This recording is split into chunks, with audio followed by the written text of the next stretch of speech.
Song దయచేసి అందరూ ముందుకు రండి అమ్మా.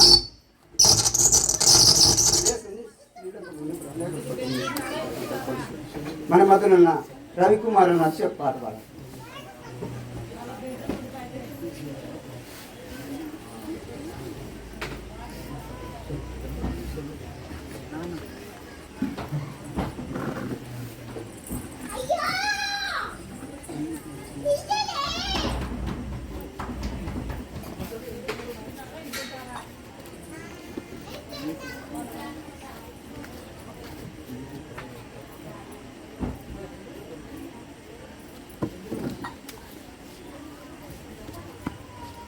దైవజనులకు నా వందనాలు. సంఘమంతటికి నా వందనాలు.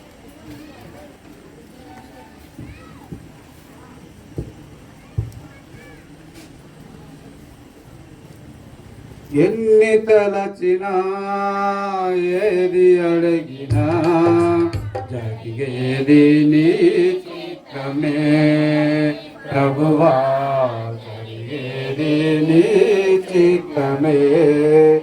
ఎన్ని తలచినా ఏది అడిగినా జరిగేది నీ చిత్తమే ప్రభువా, జరిగేది నీ చిత్తమే.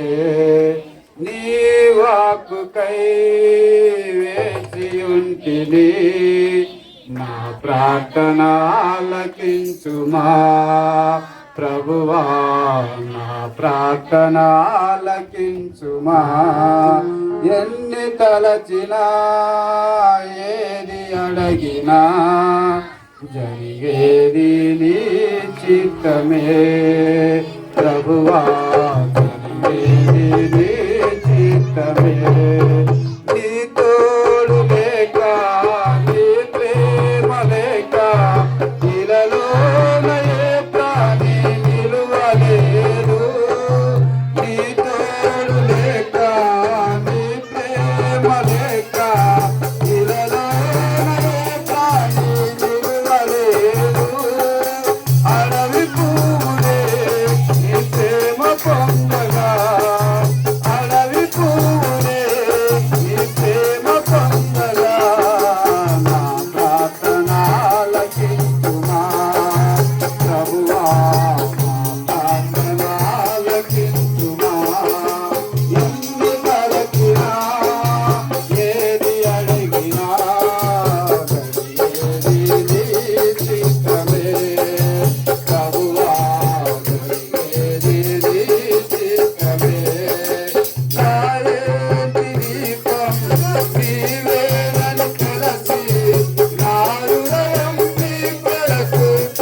సంఘం మన మధ్యలో ఉన్న బ్రదర్ ధనవంతులు గారు మనకు వాక్యం.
పరిశుద్ధ గ్రంథము నుండి ఆదికాండం 24వ అధ్యాయము 7వ వచనం. నా తండ్రి ఇంట నుండి నేను పుట్టిన దేశము నుండి నన్ను తెచ్చి నాతో మాట్లాడి నీ సంతానమునకు ఈ దేశం నీకిచ్చేదనను ప్రమాణము చేసి నాతో చెప్పిన పరలోకపు దేవుడగు యెహోవా తన దూతను నీకు ముందుగా పంపును. అక్కడ నుండి నీవు నా కుమారునికి భార్య తీసుకొని ప్రార్థన చేసుకుని. ప్రేమించిన మా తండ్రి, మీ నామాను బట్టి మీకు స్తోత్రములు చెల్లిస్తున్నాం. రాకడ దినాలు, అంత్య దినాలు, అపాయకరమైన దినాలలో ఈ సాయంత్రమున డేవిడ్ లివింగ్స్టన్ సుప్రియ బట్టి మీకు స్తోత్రములు. రేపు జరగబోయే వివాహమును మీరు ఆశీర్వదించండి. కార్డు ద్వారా, ఫోను ద్వారా, వ్యక్తిగతంగా ఆహ్వానింపబడిన ప్రతి వారిని దీవించండి. చక్కటి వాతావరణమును దయచేయండి. ఇంతవరకు పాటల ద్వారా మీరు మహిమ పొందిన విధానాన్ని బట్టి మీకు స్తోత్రము. మీ పక్షాన్ని నిలబడిన వాడు బలహీనుడు, మరుగుపరచండి. నాతోనూ మాతోనూ నూతన వధువరులతోనూ మీరు మాట్లాడమని యేసు ప్రభు నామములో ప్రార్థిస్తున్నాం తండ్రి, ఆమేన్.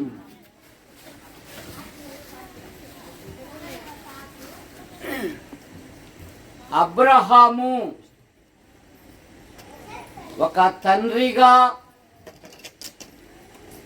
తన కుమారుని విషయములో, వివాహ విషయములో ఒక ప్రత్యేకమైన నిర్ణయం తీసుకుంటున్నాడు. ఈ 24వ అధ్యాయం మొదటి 2 వచనాలలో తన ఇంటి పెద్ద దాసుని పిలిచి, నేను ఎక్కడ విశ్వాస అడుగులు ప్రారంభించానో నా దేశము నుండి నీవు ఒక కుమార్తెను తీసుకుని రావాలి. అబ్రహాము దేవుని స్నేహితుడు. అబ్రహాము లోతు కలిసి నివసించలేనంత విస్తారమైన ఆస్తి వారికి ఉంది.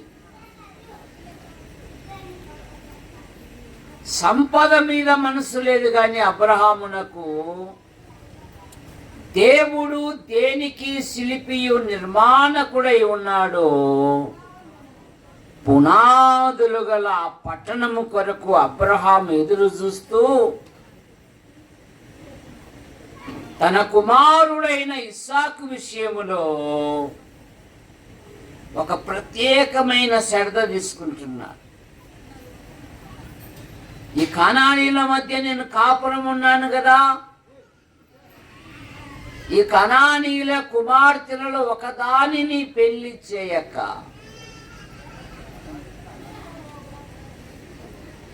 నేను ఎక్కడ ఉంటినో. నెహెమ్యా గ్రంథంలో అబ్రహామును గురించి ఒక మాట ఉంది.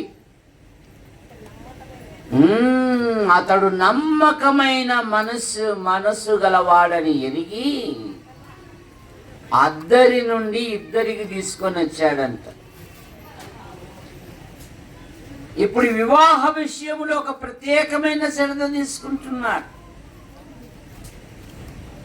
అలాగే దీనా సోదరులు కూడా ఒక ప్రత్యేకమైన శ్రద్ధ తీసుకుంటున్నారు. ఆదికాండం 34వ అధ్యాయము 19వ వచనములో సున్నతి లేని మీకు మా కుమార్తెను మేము ఇవ్వము అంటున్నారు. 34:19.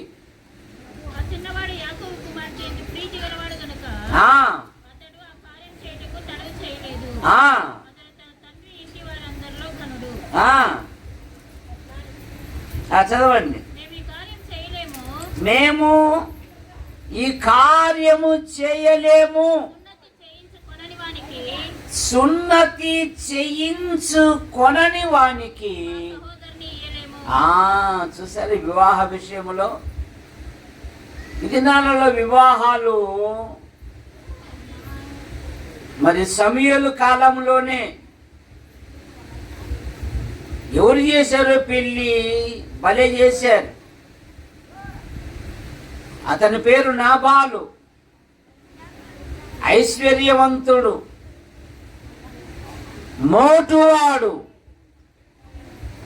తన మాటే నెగ్గాలి, మరొకరు కూడా మాట్లాడకూడదు. అబిగలేమో రూపసి సుందరై ఉందండి. అబ్బాయి మంచివాడే, అసలు ఎండ తగలకుండా నిన్ను చూసుకుంటాడే, అసలుకి ఎంత భాగ్యవంతుడని, చాలా మంచివాడే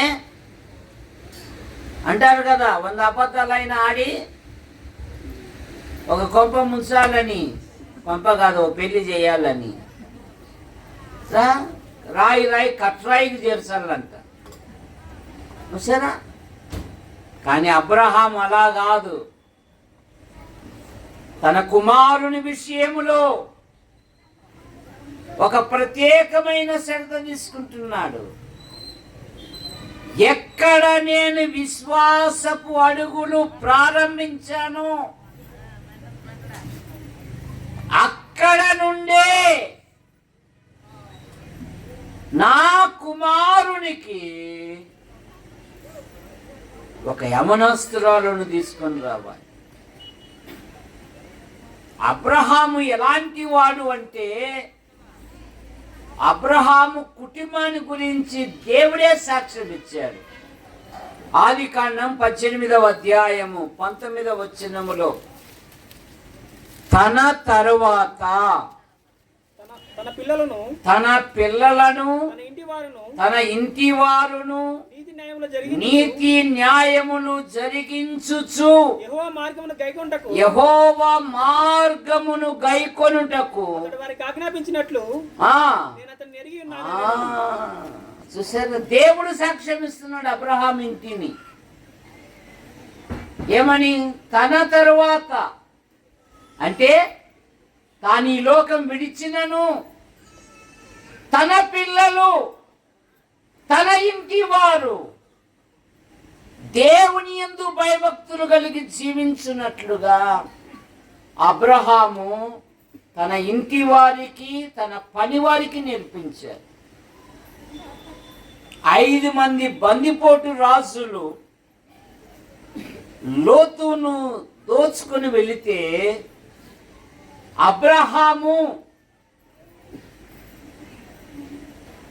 అద్దె యుద్ధగాళ్ళని పిలుచుకోలేదు. ఏమని రాయబడింది? తన ఇంటిలో అలవరచబడిన 318 మంది. వారు ప్రార్థించేవారు, వారు పరిచర్య చేసేవారు, వారు యుద్ధం చేసేవారు కూడా. విశ్వాసి కోట్ల దొరుకుతాయి కదా మీది.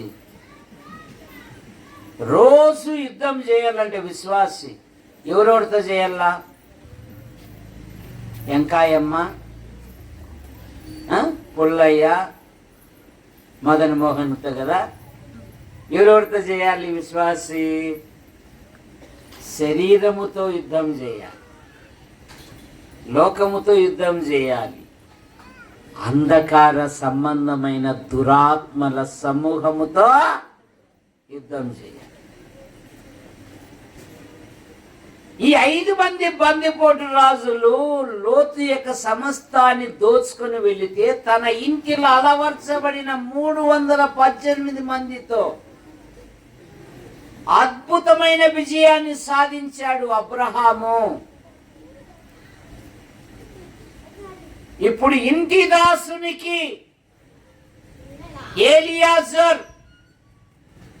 ఏలియాజరు అనగా దేవుడే సహాయకుడు అని అర్థము.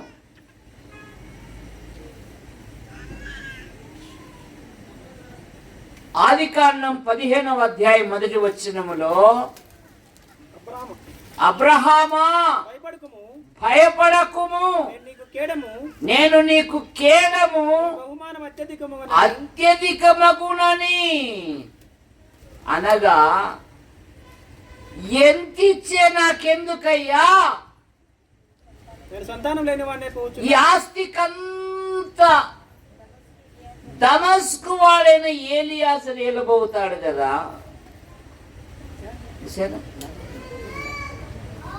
యజమానుడి దృష్టిలో ఏలియాజరు ఎలాగున్నాడు? నా తర్వాత ఇతడే. దేవుడు అన్నాడు, కాదు కాదు కాదు, నేను నిన్ను దీవిస్తా, నీకు ఒక వాగ్దాన పుత్రుని ఇస్తా అన్నప్పుడు మొదట ఎవరు నవ్వారు నాయన? David Livingstone. ఆడంటే నేను సుప్రయ్య చూసి నవ్వుతాంటే నువ్వు నన్ను చూసి నాకు ప్రశ్న వేసింది, ఏం అంకులు అంటున్నాడు మా వాడు. చూసారా, సుప్రయ్య కోసం మా వాడు అసలు ముందే రెడీ అయ్యి వచ్చి కూర్చున్నాడు. చూసుకో ఎంత ప్రేమ సుప్రియ మీద, నాగెల్ల సుప్రియ మీద. చూసారా, ఏలియాజరు ఆస్తికి వారసుడు, ఇంటికి పెద్ద దాసుడు, కానీ గొప్ప ప్రార్థన పరుడు. సమస్యలు పరిష్కరించబడాలి అంటే ప్రార్థించాలి. ఆలోచిస్తే అనారోగ్యం వస్తుంది. ఆ బావి దగ్గర ఇంటిని పెట్టాడు. చూసారా, పట్టాభిరామన్ ఒక ఆయన ఉన్నాడు. ఆయన అంటాడు, నిన్ను అభివృద్ధి పడాలంటే నా దగ్గరికి రా, నేను ఎన్నెన్నో చెప్తా అంటున్నాడు. అసలు బైబిల్ చదివితే పట్టారాబు కంటే నువ్వే గొప్పవాణి అవుతావు, ఎండమూరిన వీరేంద్రనాథం కంటే. కానీ నువ్వు చదవడంలే, వాళ్ళు అవన్నీ చదివి తయారవుతున్నారు.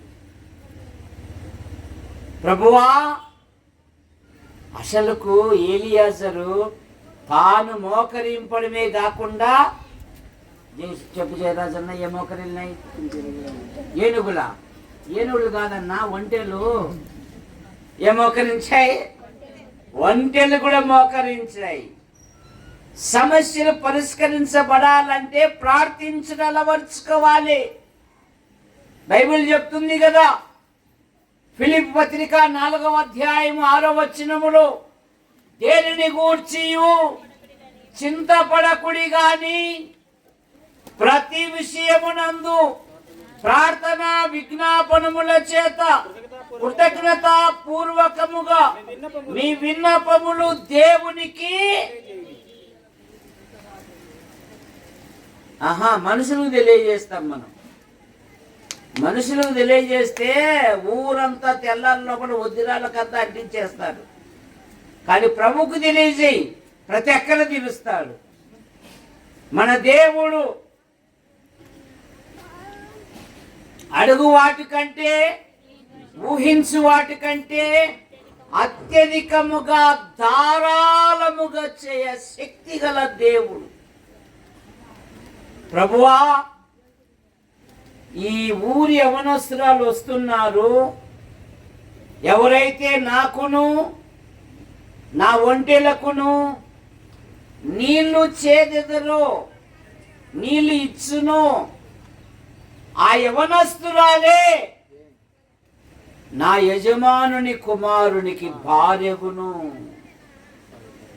సాయంకాలం చిన్నప్పుడు 10th క్లాస్ అప్పుడు మేము బడి పోయి వస్తానే పారాగన్ చెప్పులు బాగా కడిగి లైఫ్ బాయ్తో మంగడికి పౌడర్ వేసి అద్దె సైకిల్ తీసుకొని కాళ్ళు అందినా అందకపోయినా ఆ వీధులకుండా అట్లా పోతా ఉంటే ఏ సరస్వతి ఏ మహా అట్లా కసి ఉడుస్తుంటే వాళ్ళని చూసుకుంటా చూసారా.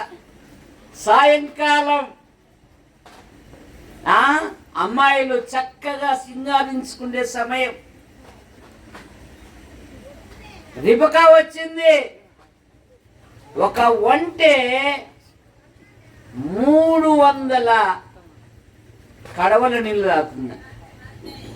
మరి 30 ఒంటెలకు సేదాలంటే ఎన్ని? మనమైతే ఇదిగో తాడు, ఇదిగో కుండా సేదుకో, ఏమైంది? ఊరికి వచ్చినా కూడా 4 కన్నులు పంపినా కూడా 4 మిగులుతాయి. కానీ రిబకా అలా కాదు. బైబిల్లో ఒక మాట ఉంది, ఆతిథ్యము చేయ ఎరుగకే కొందరు దేవదూతలకు ఆతిథ్యం ఇచ్చేది. పరదేశి పొద్దుపోయినట్లే ఉంది.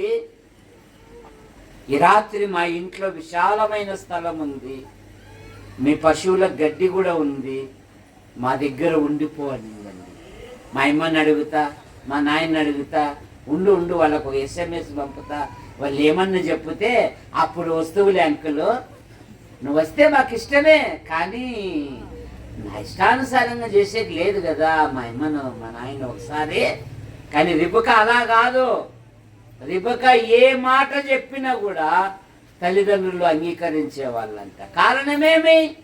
రిబకాని గురించి అనేకమైన యోచనలు ఉన్నాయి. చూడండి, ఆదికాండం 24వ అధ్యాయం 16వ వచనం.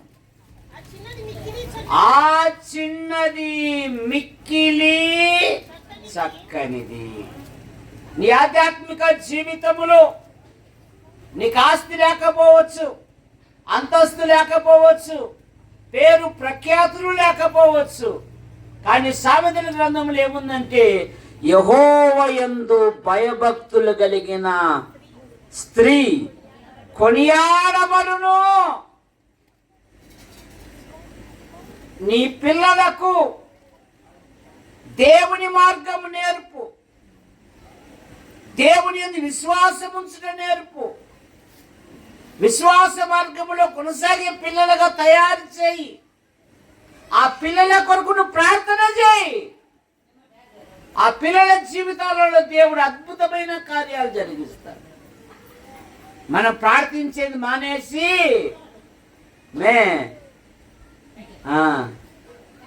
రెడీ అయిపోతుంది. వాడు ముందే విన్నాడు ఇక్కడ మన కొంప కొల్లేరైపోతుందన్న ఆలోచనలో ఉండడం. నీ కుటుంబం కొరకు ప్రార్థన చేయి. యోబు అత్యంత ధనవంతుడు, దేవుని యందు భయభక్తులు కలిగిన వాడు, చెడుతనం విసర్జించిన వాడు, నీతివంతుడు, న్యాయవంతుడు, తూర్పు దిక్కు జనులలో అతడే గొప్పవాడు. పెద్ద కుటుంబం, 7 కుమారులు, 3 కుమార్తెలు. సంపద మీద లేదు కానీ యోబు మనస్సు తన పిల్లల మీద మనస్సు ఉంది.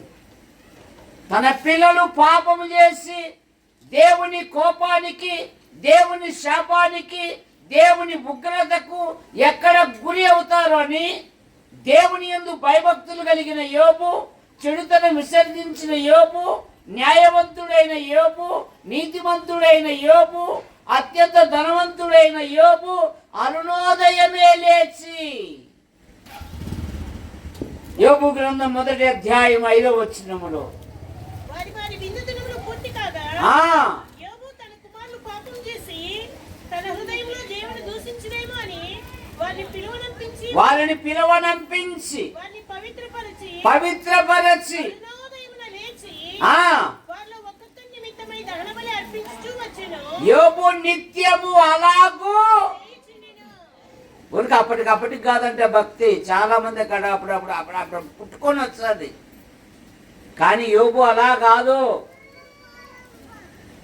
అనుదినము. అందుకే విలాప వాక్యాలు 2వ అధ్యాయం 18-19 వచనాలలో, సియోను కుమారి ప్రాకారమా లేచి రేయి మొదటి జామున నీ పసిపిల్లల ప్రాణము కొరకు నీ చేతులు ఆయన తట్టు ఎత్తు. ఈ చిన్నది బహు చక్కనిది రిబకా తన ఆధ్యాత్మిక జీవితములో ఉపకార బుద్ధి గలదు. ఉపకార బుద్ధి గలది. ఇతరులకు సహాయం చేసే మనస్సు, ఇతరులను ప్రేమించే మనస్సు, ఇతరులను గౌరవించే మనస్సు రిబకా తన ఆధ్యాత్మిక జీవితములో ఇతరులకు సహాయం చేసే మనస్సు అండి. ఆ చిన్న పిల్లవాడికి ఎవరు చెప్పారు, రే బాబు మనము దేవుని యందు భయభక్తులు కలిగిన పిల్లలం, దేవుడు మనల్ని ఏర్పరచుకున్నాడు. దేవునికి అవసరమైనప్పుడు నీ చేతిలో ధనమున్నా ఆహారమున్నా నీ కడుపు కాల్చుకొనైనా సరే అది దేవుని చేతిలో పెట్టు, దేవుడు ఆశీర్వదిస్తాడు. ఆ కొండ పైన ఆ చెట్టు దగ్గర ఆ బండ చాటును ఆ 5 రొట్టెలు 2 చేపలు ఎంతసేపు తినగలడు? కాదు, వాడు ప్రభు చేతిలో పెట్టాడు. ఎవరు నేర్పారు? తల్లిదండ్రులు. యూదులంట తమ పిల్లలకు 5 సంవత్సరాల లోపే వారు చేతి వృత్తి నేర్పుతారంట. ఎందుకో తెలుసా? అన్నా జీవితాంతం మేము ఉండలేము, అనుకోకుండా మేము వెళ్ళామనుకో, ఎవరైనా దత్తత తీసుకున్నారనుకో, మా పిల్లలు వాళ్ళు బాకీగా ఉండకోకుండా ఒక చిన్న పనులు చేస్తూ ఉంటే వాళ్ళు వారికి సహాయకులుగా ఉంటారు కదా. కనుక నీ పిల్లలకు బాల్యము నుండే మంచి పనులు చేయటం నేర్పించు. రిబకా తన ఆధ్యాత్మిక జీవితంలో లోబడే స్వభావం కలిగినది. ఎలియజరు ఎవరో తెలియదు. అబ్రహాము తన యజమానుని గురించి సాక్ష్యం ఇచ్చాడు. తన యజమానుని కుమారుని గురించి సాక్ష్యం ఇచ్చాడు. ఇప్పుడు 57వ వచనంలో రిబకా అంటున్నది, నేను వెళ్తాను అంటా ఉన్నది. 24వ అధ్యాయము 57వ వచనము. వారు ఆ చిన్నదాన్ని పిలిచి ఆమె ఏమన్నో తెలుసుకుందామని చెప్పుకొని రిబకాని పిలిచి ఈ మనిషితో కూడా వెళ్ళేదవా అని, ఈ మనిషినితో నువ్వు వెళ్ళేదవా అని ఆమె అడిగినప్పుడు వెళ్ళేదను నేను. అప్పుడు గూగుల్ తల్లి లేదు. ఏ తల్లి? గూగుల్ తల్లి అంటే ఏంది? GPS చూసారా? ఆ ఊరు ఎట్లనో ఏం కథనో ఎట్లటోడో ఏమో. రిబకా ఇవన్నీ ఆలోచించలే. ఆ ఇంటి యొక్క ఔన్నత్యం గురించి చెప్పినప్పుడు నేను వెళ్తాను. చూసారా? రిబకా తల్లి లేని కారణంగా ఇస్సాకు గొప్ప ప్రార్థనా పరుడు, గొప్ప ఆస్తికి వారసుడు. కుటుంబానికి నవ్వు కలగజేసిన వాడు. యవ్వనములో జీవితాన్ని పాడు చేసుకోలేదు కానీ ప్రతి దినము పొలములో ధ్యానింప బయలు వెళ్ళువాడు అంట. యవనస్తులారా, మీ ఆధ్యాత్మిక జీవితములో మీరు ప్రభుతో సహవాసము కలిగి ఉండండి. ఒక ప్రత్యేకమైన సమయం కేటాయించుకోండి. ఏసుకెళ్తా అంటున్నాడు దేవుడు, నువ్వు మైదాన భూమికి వెళ్ళు, నేను నీతో మాట్లాడాలి అంటున్నాడు దేవుడు. నేను నీతో మాట్లాడాలి అంటున్నాడు. తన కుమారుని సహవాసమునకు పిలిచిన దేవుడు నమ్మదగిన దేవుడు అని బైబిల్ సెలవిస్తావు.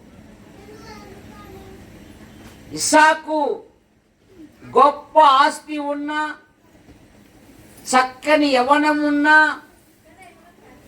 దుష్ట సహవాసము మంచి నడవడిని చెరుపును అన్నట్టు లేకుండా తను ప్రత్యేకించుకొని జీవించాడు.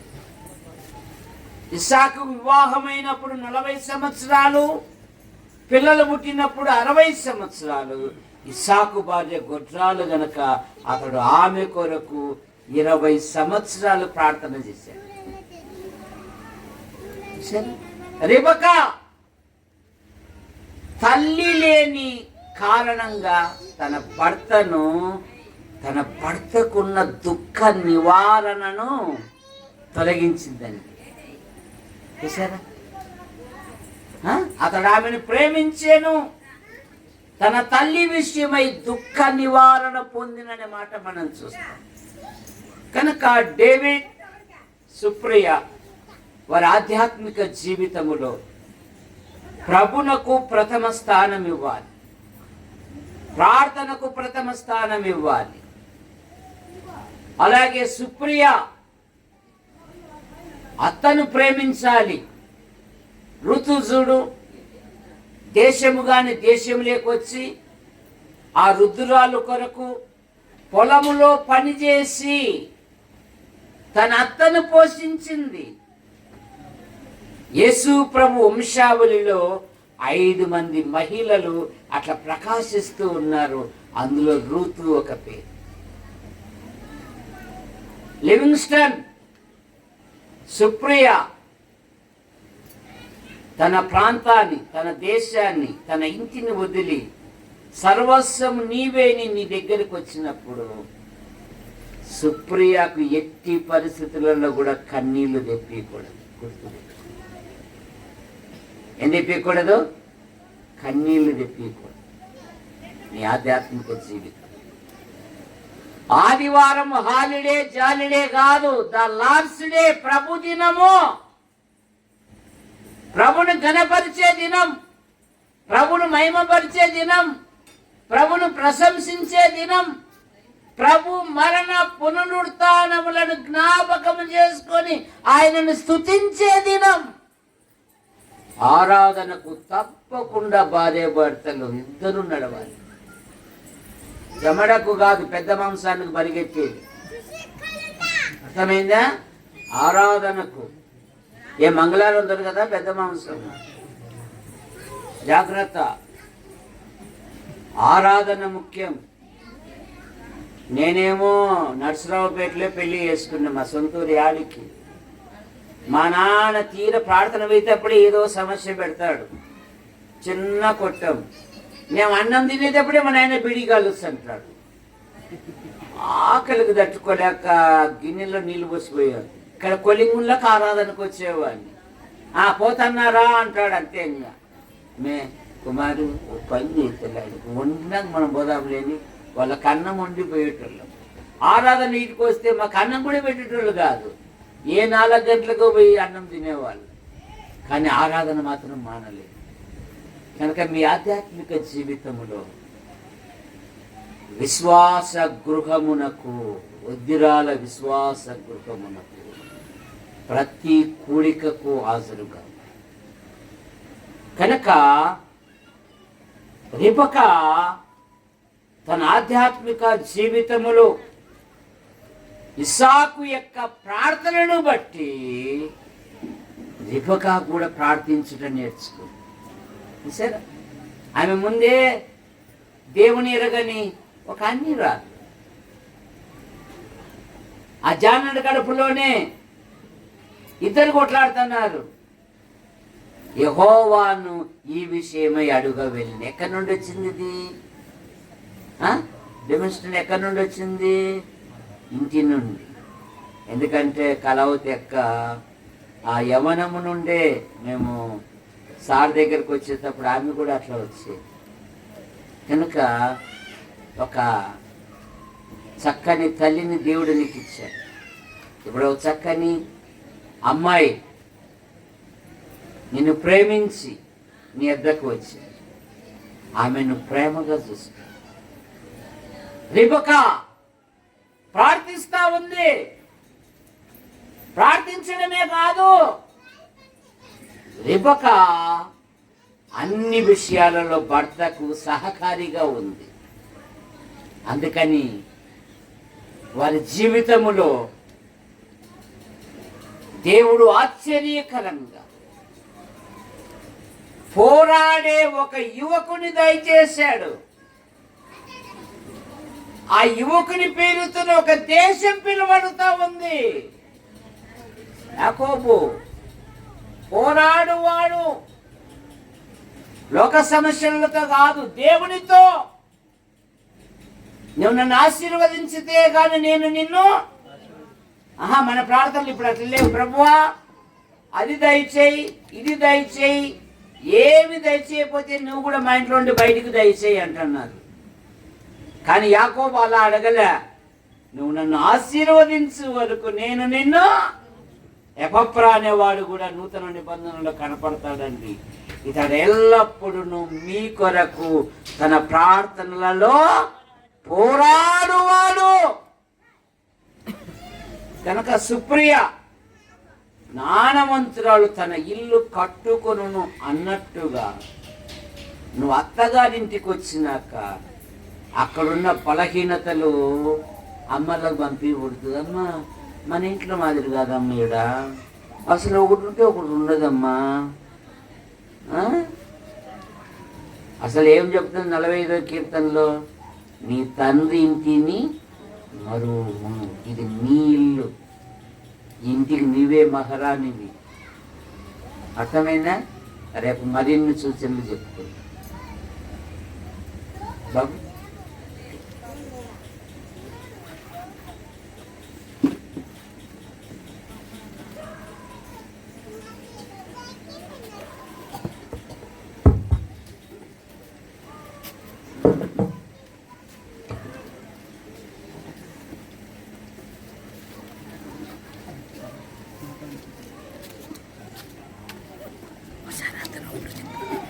నీళ్ళ బట్టి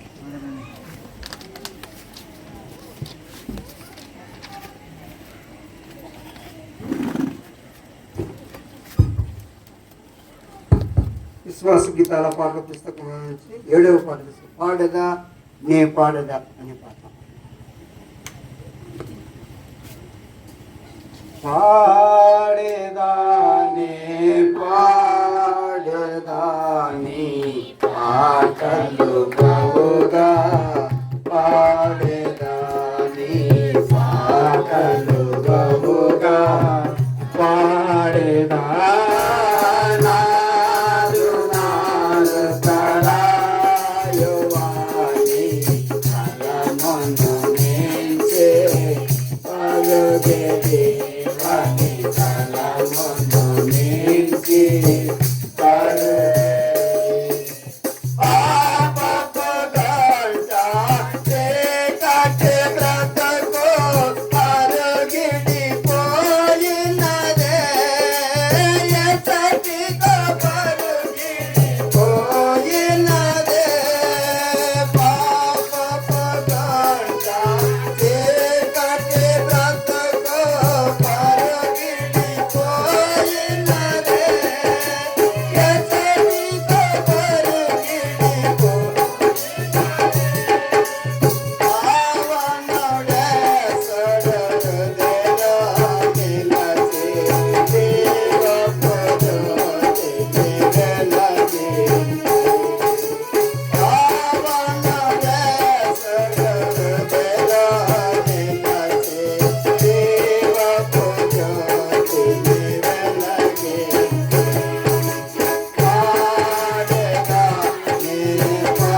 దే